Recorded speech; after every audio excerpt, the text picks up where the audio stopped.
하신 말씀은 사도행전 16장 33절로 40절까지 있는 말씀입니다.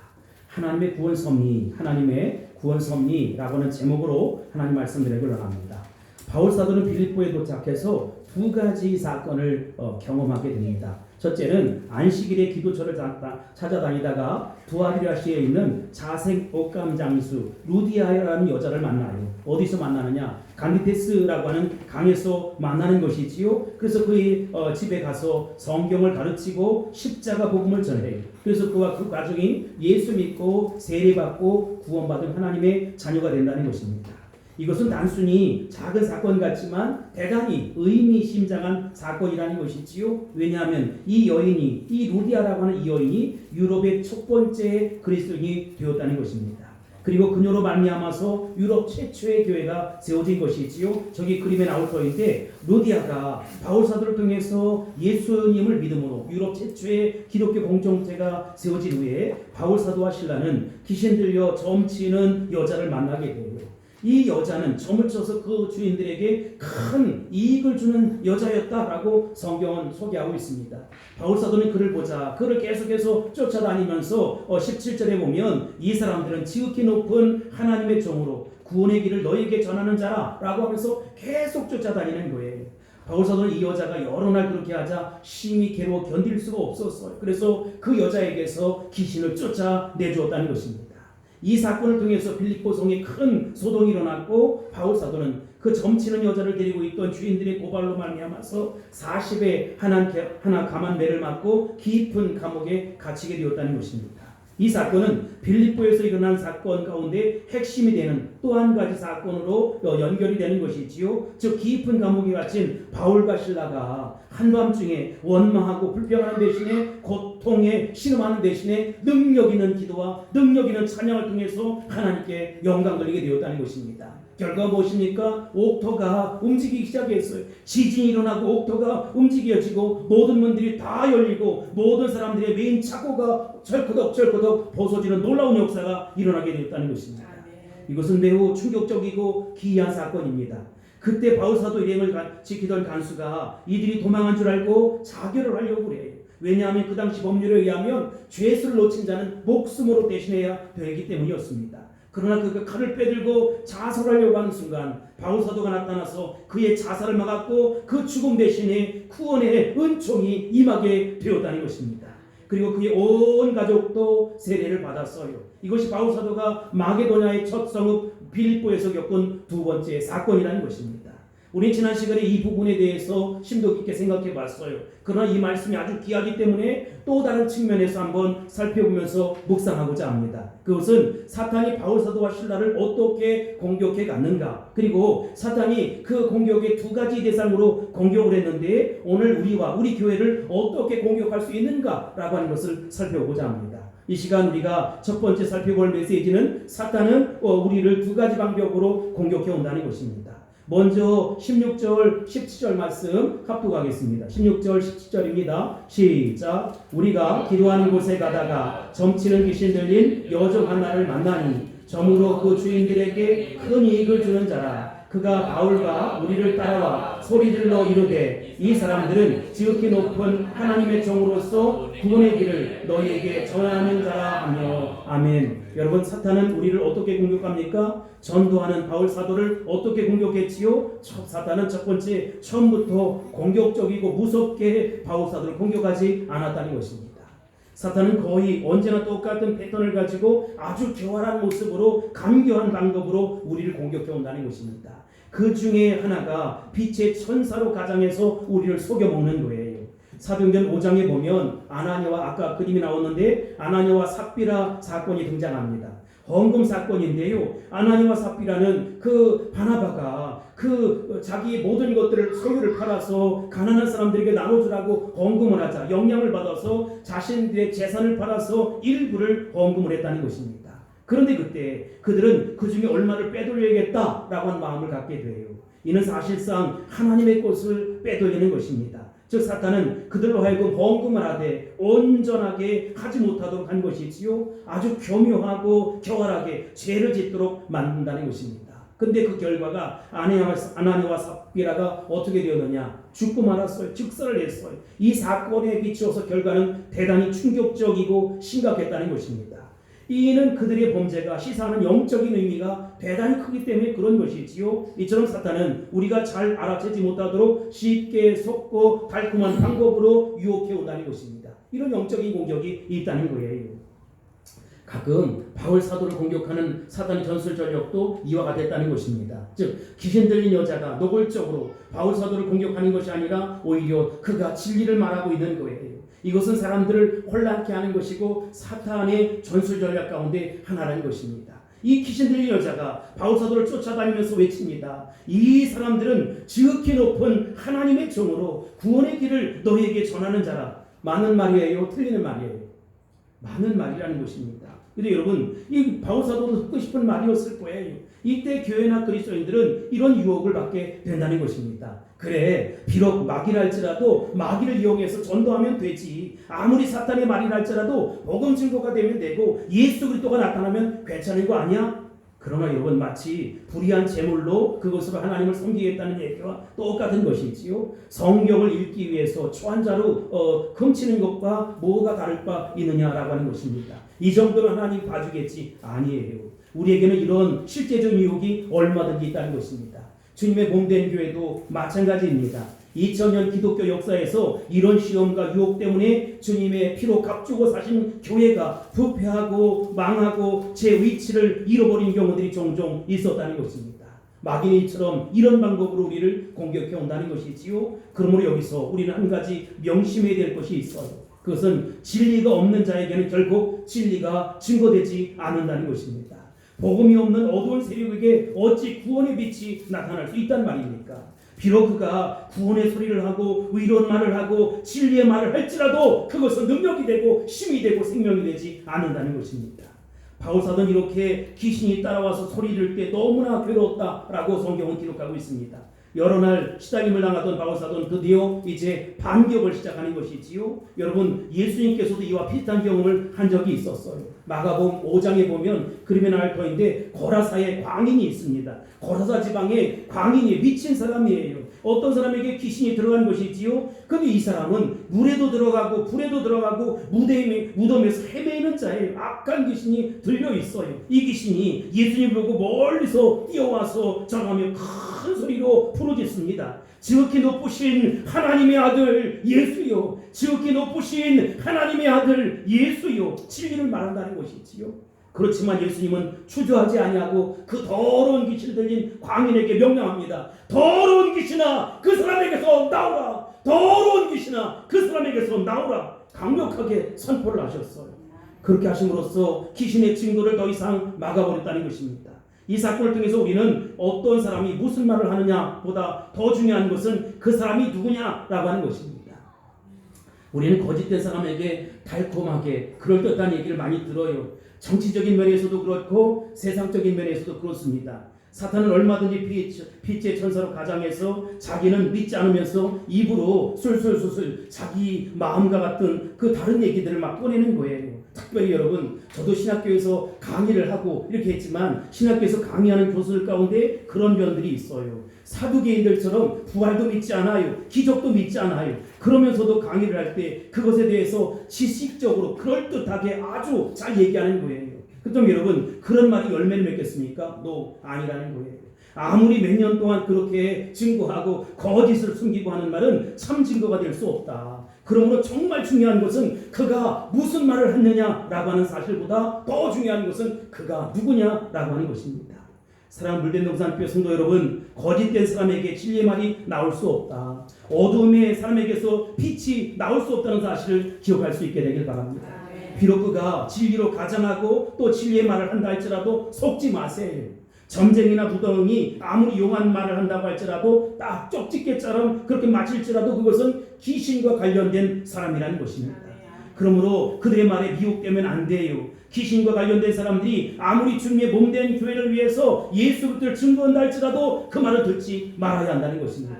그것에 기기리는 유혹을 단호하게 물리치십시오. 하나님은 그런 사람을 통해서 영혼을 구원해내지 않는다는 것입니다. 여러분, 오늘 귀신 들린 여자가 바울 사도에 대해서 지극히 높은 하나님의 종으로 구원의 길을 너희에게 전하는 자라라고 증거했을 때 바울 사도는 아니 하고 단호하게 거부했습니다. 그리고 선포하지요. 예수 그리스도 이름으로 내가 내게 명하노니 그에게서 나오라. 예수 그리스도 이름으로 명하노니 네 그에게서 나오라고 선포했던 것입니다. 호통을 쳤던 것입니다. 우리도 그래야 합니다. 우리에게 달콤하게 속삭이는 사탄의 소리가 일시적으로 우리를 성공하게 만들고 부욕해 만들고 행복하게 해준다 할지라도 그렇게 살아가면 큰일 난다는 것이지요. 우리의 영혼이 망가지는 것입니다.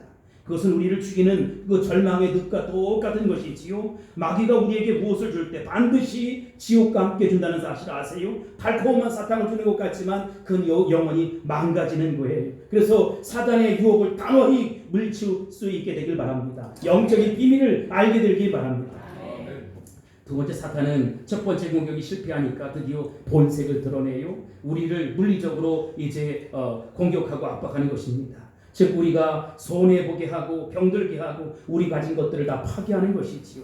사단이 이처럼 자신을 드러내고 공격해올 때 세 가지 방법. 첫 번째 방법이 뭐냐? 사람을 동원해서 여론을 조성하는 거예요. 두 번째 방법은 이런 여론을 확보하고 민심을 잡았다 하면 법을 들이대고 띄어서 폭력을 행사하는 거예요.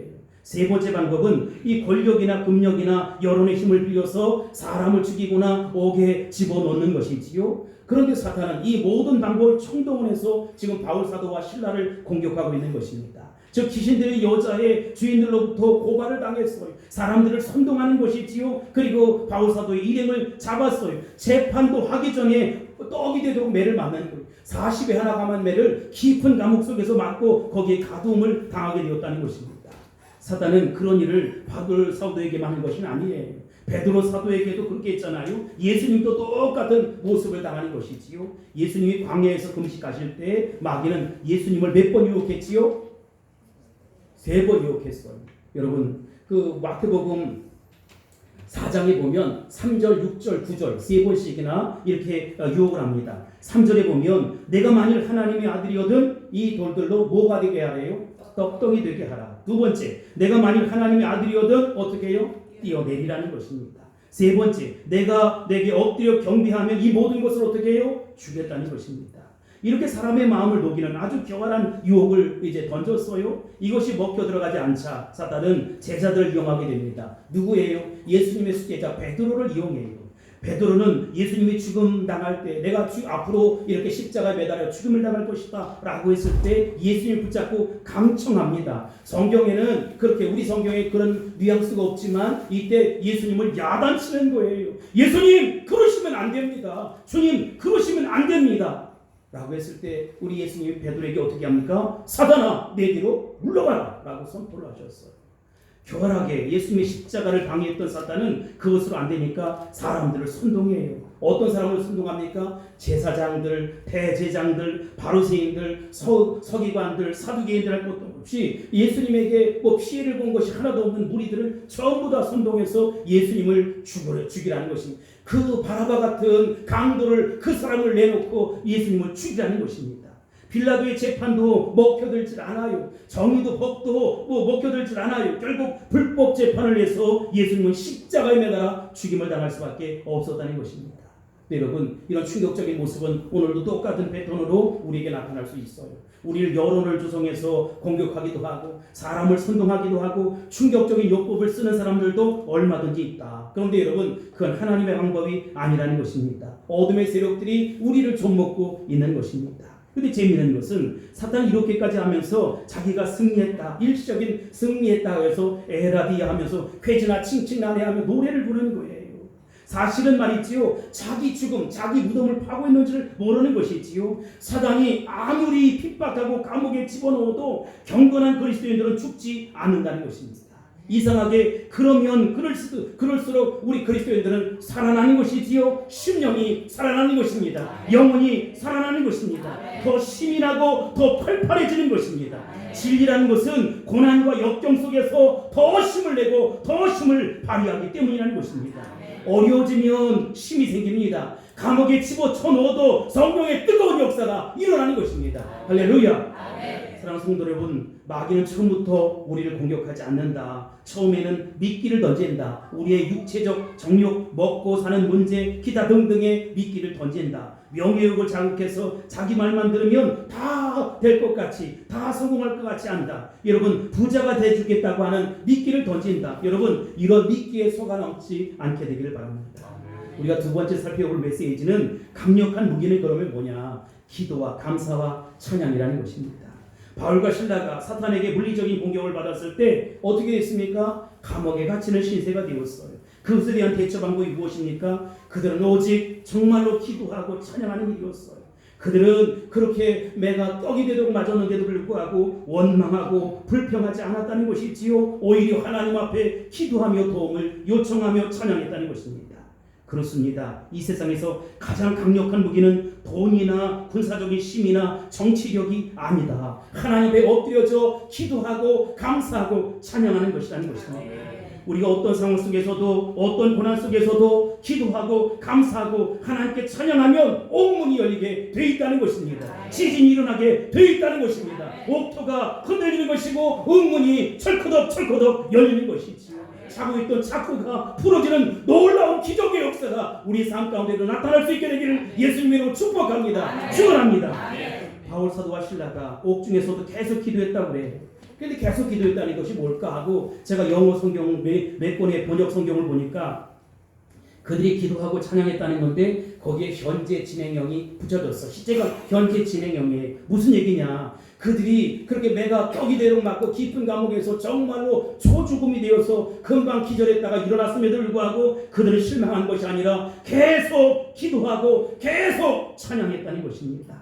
한 번만 기도하고 한 번만 찬양하는 것이 아니라 정말로 이 일이 이루어질 때까지 밤이 새도록 밤새도록 찬양하고 밤새도록 기도하며 하나님께 영광을 돌릴 수 있었다는 것입니다. 여러분, 물리적인 고난이나 육체적인 질병 등 같은 여러 가지 역경이 부딪혔을 때 이것을 이기는 방법은 계속 기도하는 것이고 계속 찬양하는 것입니다. 억울한 일을 당했을 때, 한 인간으로서 감당할 수 없는 상처를 받았을 때, 혹은 육체적인 질병에 사로잡혔을 때 슬퍼하거나 원망하지 마세요. 좌절하지 마세요. 걱정해서 해결될 일이라면 밤낮 걱정하시기 바랍니다. 그러나 염려한다고 머리털 하나 씌워질 수 없고 키 한 자 더해질 수 없다는 것입니다. 문제는 사정은 그대로 있다는 것이지요. 염려하고 원망하면 오히려 우리 자신을 죽이는 꼴이 된다는 것입니다. 우리 자신을 비참하게 만들고 괴롭히고 자학하는 것이지요. 수고하고 무거운 짐진 자들아 다 내게로 오라. 제가 묵상하다 깨달았어요. 수고의 짐이 뭐냐? 내 짐이라는 거예요. 무거운 짐이 뭐냐? 내가 지지도 않아야 되는데 형제의 짐, 부모의 짐, 자녀의 짐 지는 거예요. 수고하고 무거운 짐진 자들아 다 내게로 오라. 내가 너희를 쉬게 하리라. 우리 주님 말씀하셨어요. 우리 인생에도 수고의 짐이 있어요. 무거운 짐이 있어요. 건관 때문에 견딜 수 없는 아픔이 있어요. 여러분, 그것 때문에 내가 죽지 않습니다. 염려하지 마세요. 걱정하지 마세요. 감당할 수 있는 힘을 허락해 주신다는 것입니다. 현실을 인정하자고요.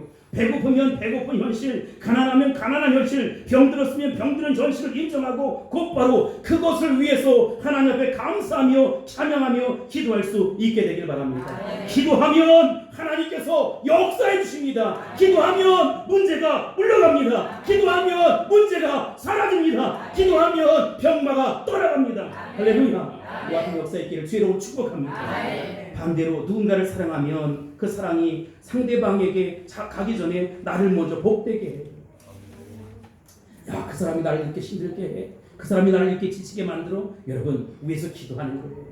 그를 위해서 축복 기도하고 기도하다 보면 그 축복의 기도가, 그 중보의 기도가 오히려 나에게 유익이 된다는 것입니다. 가기 전에, 응답되기 전에, 도착하기도 전에도 하나님은 나에게 축복해 준다는 것이지요. 여러분, 그러니까 그저 화해를 선포하고 용서를 선포하고 이해하고 사랑하고 그럴 수도 있지, 뭐 다 그런 것이지 하면서 여러분 넉넉한 마음으로 살아갈 수 있게 되길 바랍니다. 여러분, 기도하세요. 새벽에도 기도하고 낮에도 기도하고 한밤중에도 기도할 수 있게 되길 바랍니다. 저도 종종 저는 울보 목사이지만 다 울지 못한 거 집에 가서 자다가 벌떡 일어나서 울 때가 있어요. 하나님 앞에 투정을 부리고 울면서 기도할 때가 있어요.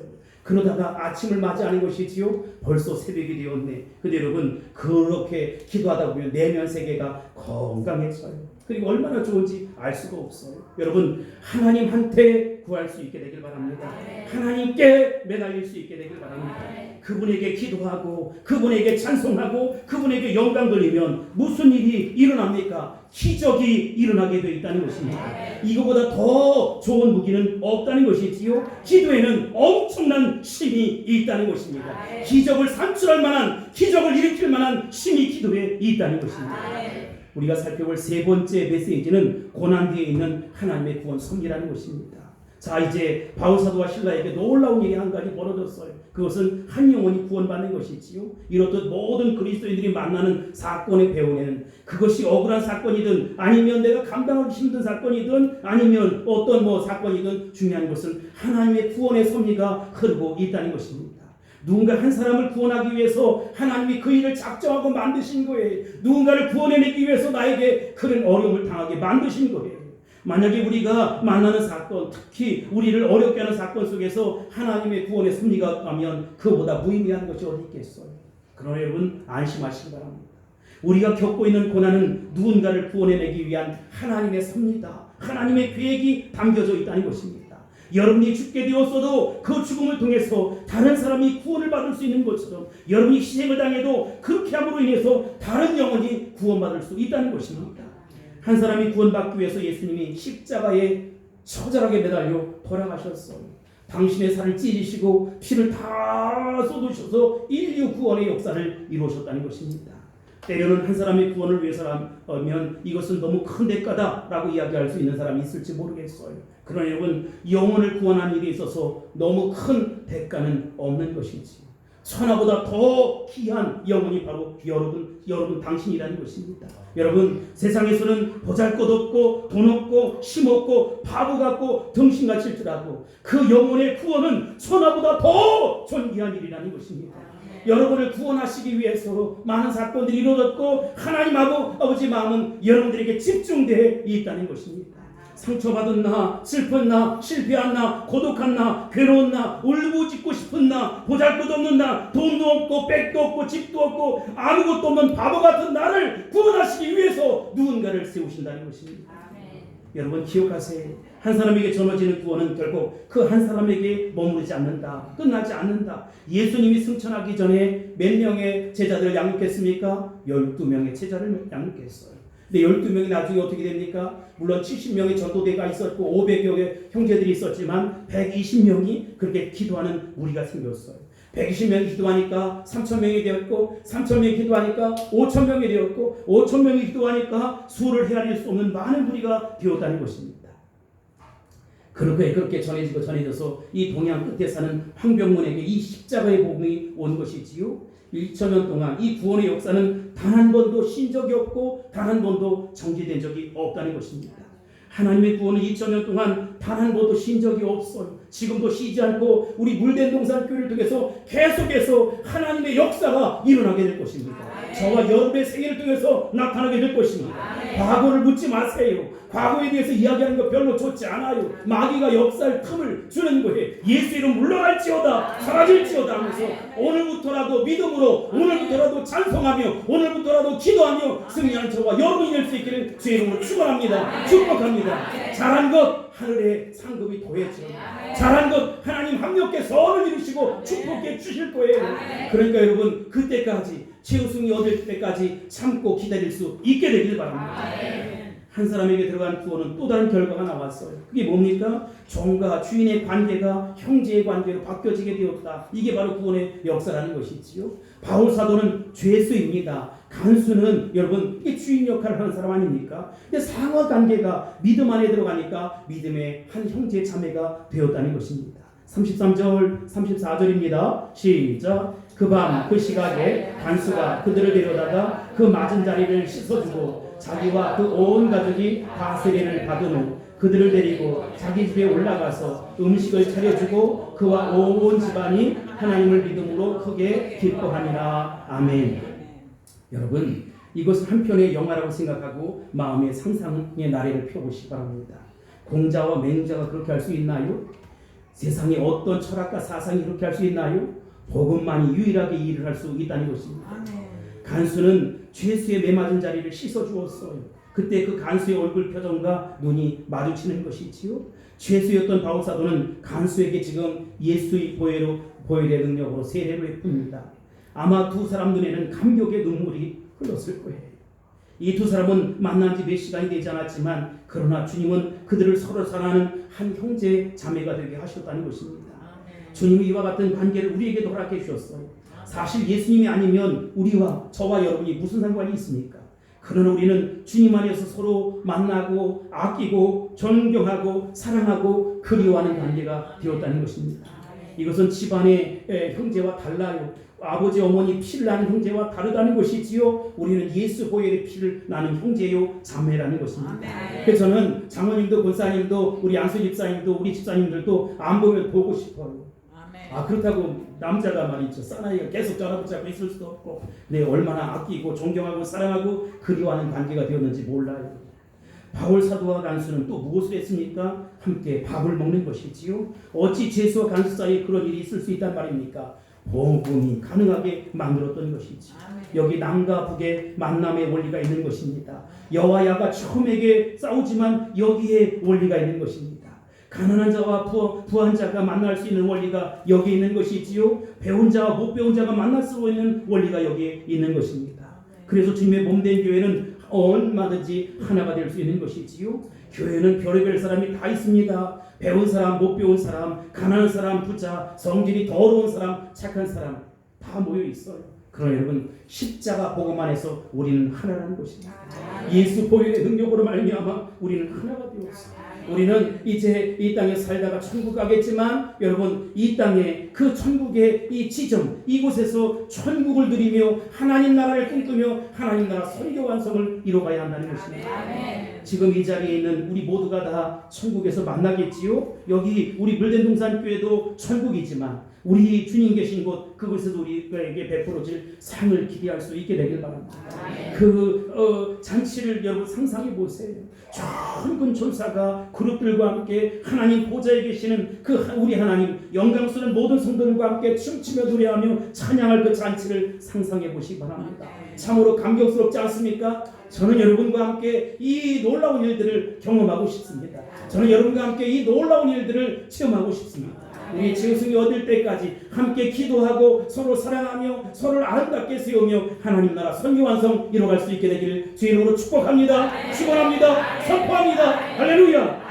우리가 마지막으로 살펴볼 내용은 두려워하는 상관들의 모습이라는 것이지요. 이제 35절 36절을 통해서 세상 권력자들에 대한 그 모습을 살펴볼 수가 있습니다. 35절 36절입니다. 시작. 날이 새매 상관들이 부하를 보내어 이 사람들을 놓으라 하니 간수가 그 말대로 바울에게 말하되 상관들이 사람을 보내어 너희들을 놓으라 하였으니 이제는 나가서 평안히 가라 하거늘. 아멘.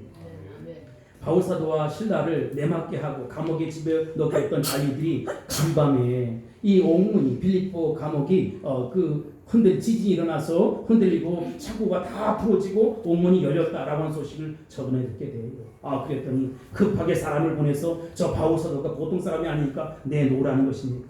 옥에 가든지 하루 만에 그렇게 쉽게 석방을 하는 걸 보니까 분명히 겁을 먹은 것 같아요. 이처럼 세상 권력을 가진 사람들은 일반적으로 겉으로는 강한 척하지만 사실은 약한 사람들이에요. 혼만 지르는 것뿐이지 소리만 크게 지르는 것뿐이지 별거 아니라는 것입니다. 권력의 힘을 의지해서 힘을 가진 사람들은 언제나 권력의 제일 약한 법이에요. 왜냐하면 그 권력이 사라지면 자기의 존재의 의미와 가치가 없어지고 사라지기 때문에 그런 것이지요. 마찬가지로 돈의 힘을 의지하는 사람들은 돈 사라지면 제일 약한 사람이 되는 것이지. 왜냐? 그 사람은 돈의 힘을 의지하고 살아가는 존재이기 때문에. 37절 38절 보겠습니다. 시작. 바울이 이르되 로마 사람인 우리를 죄도 정하지 아니하고 공중 앞에서 때리고 옥에 가두었다가 이제는 가만히 내보내고자 하느냐? 아니라 그들이 친히 와서 우리를 데리고 나가야 하리라 한데 부하들이 이 말을 상관들에게 보고하니 그들이 로마 사람이라 하는 말을 듣고 두려워하여. 아멘. 본문에 보니까 바울 사도가 평소에 안 하던 말을 하나 합니다. 부하들이 이제 당신은 나가도 됩니다 라고 하니까 오히려 못 나간다, 안 나간다, 때를 쓰는 거예요. 이렇게 말합니다. 내가 로마 시민권을 가지고 있는 로마 사람인데 너희들이 재판도 하지 아니하고 나를 때려 옥에 가두어 불법을 행해 이대로 못 나간다. 너희들이 상관을 오라고 해라. 상관들을 불러서 직접 나를 내보내라. 이렇게 얘기하는 거예요. 이상하잖아요. 바울 사도가 원래 이런 사람이 아니잖아. 도대체 왜 그랬을까? 바울 사도에게 여론이 좋아져서 그랬을까? 기적의 역사가 일어나서 그랬을까? 아니라는 것이지. 여러분, 시민 정신을 지금 이야기하고 있는 거예요. 너희들 이렇게 함부로 이렇게 해서는 안 된다는 것입니다. 이 아마 빌립보에 사는 모든 다른 그리스도인들에게 일부러 이 이야기를 좀 하고 싶었던 거예요. 마음대로 너희들 뜻대로 마음대로 안 되는 거야. 그랬더니 상관들이 와요. 그래서 빌립보를 떠나주세요 하고 강조합니다. 39절 40절입니다. 시작. 와서 원하여 데리고 나가 그 성에서 떠나기를 청하니 두 사람이 옥에서 나와 루디아의 집에 들어가서 형제들을 만나보고 위로하고 가니라. 아멘. 이제 바울 사도는 감옥에서 나와 루디아 집에 들러 형제들과 교제를 하고 그들을 위로하고 빌립보를 떠난다. 그런데 만일 여러분 그들에게 영적인 눈이 있었다면, 영안이 있었다면 바울 사도가 빌립보에 더 머물도록 붙잡아서 했을 거예요. 만약 바울 사도가 빌립보에 한 1년만 더 있었더라면 오늘날처럼 빌립보가 그렇게 되지는 않았을 거라는 것입니다. 이처럼 우리 가운데 굴러 들어온 복을 자기 발로 걷어차는 사람들이 얼마든지 있다. 무엇이 복이고 무엇이 선이고 무엇이 축복이 전혀 모르고 정말 시시한 것만 붙잡고 살아가는 사람들이 있다는 것입니다. 아무것도 아닌 것에 사소한 일에 목숨을 거는 것이지요. 그것은 오히려 자기 인생을 파멸시키는 것이고 정말로 붙잡지 말아야 될 것을 붙잡은 사람들의 모습이라는 것입니다. 정말로 정작 인생에 복이 있는 것이 뭔지 중요한 것을 모르는 것이지요. 가치가 뭔지 모르는 거예요. 진주를 개에게, 돼지에게 던지면 돼야 안 돼요? 안 돼요. 그들은 발로 쳐버리는 것이지. 여러분 얼마나 어리석습니까? 내가 지난날 만났던 모든 사람들 다 나의 가치를 몰라서 그러는 거예요. 여러분 나의 그 의미를 모르니까 그렇게 여러분들을 홀대하고 얼마든지 그럴 수 있어요. 그것에 주눅들면 안 되고 그것에 영향을 받으면 안 된다는 것입니다. 어떤 사람이 여러분의 뒤통수에 대고 막 욕을 했다고 해요. 여러분 욕을 했는데 나는 안 듣기로 작정하는 심리학 가운데 그런 게 있는 거예요. 그 사람이 막 욕을 하면 내가 위축되고 주눅들고 의기소침해지고 그러는 것이지요. 그 사람의 영향을 받아. 그럴 필요 뭐가 있어요, 여러분. 아무리 찌꺼려도 찌꺼려도 기차가 지나가는 것 아니겠습니까? 개가 짖어도 기차는 지나가는 거예요. 그러니까 여러분 하나님의 축복 가운데 내가 살아가는 것입니다. 나를 통해서 구원이 완성될 것이고 하나님 나라 선교 완성이 이루어져가는 것입니다. 지나간 2년 탓하지 마시고 지나간 2년 때문에 내가 마음 쪼아리지 마시고 앞으로 있을 하나님의 역사를 기대할 수 있게 되길 바랍니다. 여러분을 통해서 이루실 하나님의 더욱 놀라운 역사를 기대할 수 있게 되기를 바랍니다. 하나님 나라 가면 아무짝에도 쓸데없는 그 시간과 돈과 젊음과 정력을 낭비하지 마시고 이제 부끄러운 인생을 살았다면 회개하시고 더 가치 있고 의미 있고 보람 있는 일에 여러분의 삶을 드릴 수 있게 되길 바랍니다. 이제 말씀을 정리하도록 하겠습니다. 바울 사도가 빌립보에서 만나 전도한 사람들은 도대체 어떤 사람이었습니까? 우리의 시각으로 보면 이 사람들은 대단한 사람이 아니었다. 누구 말대로 그렇죠? 보통 사람이었다. 교도소 소장이었으면 좋겠는데 아니고 일반 간수였다. 신분이 높은 기부인이 아니라 동네 아낙네 장사하는 여인 루디아였다. 바울 사도가 만난 사람들은 그저 그런 사람들이었어요. 그러나 여러분 이들이 유럽 교회의 시금석이 되었고 유럽을 뒤집어 놓는 하나님의 사람들이 되었다는 것입니다. 이게 바로 복음의 능력이고 복음의 시초라는 것입니다. 하나님은 가난한 자에게 가셔서 그를 변화시켜 위대한 하나님의 사람으로 만들어 주십니다. 하나님 동일하게 우리에게도 그렇게 하실 것입니다. 하나님 우리가 가진 신분이나 부나 지식이나 지혜나 이런 거 중요하게 여기지 않으셔요. 다만 우리에게 복음이 있느냐 없느냐라고 하는 것입니다. 우리에게 들려온 그 복음은 그저 그렇게 전해지는 복음이 아니에요. 이 복음은 우리 가족을 살리는 복음이고 이 복음은 내 인생을 송두리째 바꿀 수 있는 복음이고 이 복음은 교회를 뒤집어 놓는 것이고 이 지역사회를 뒤집어 놓는 것이고 하나님 나라 선교 완성을 이룰 수 있는 그런 능력 있는 복음이라는 것입니다. 여러분 이 총체적인 복음, 완전한 복음, 생명력이 넘치는 복음을 여러분 가슴속에 품고 돌아갈 수 있게 되길 바랍니다. 세계 민족과 열방을 통해서 구원받고 많은 영혼들이 주님 앞에 돌아오게 했던 이 복음은 나를 살릴 것이고 내 인생을 송두리째 뒤집어 놓을 것이고 하나님 나라 선교 완성을 위해서 저와 여러분들이 쓰임받게 만드실 것입니다.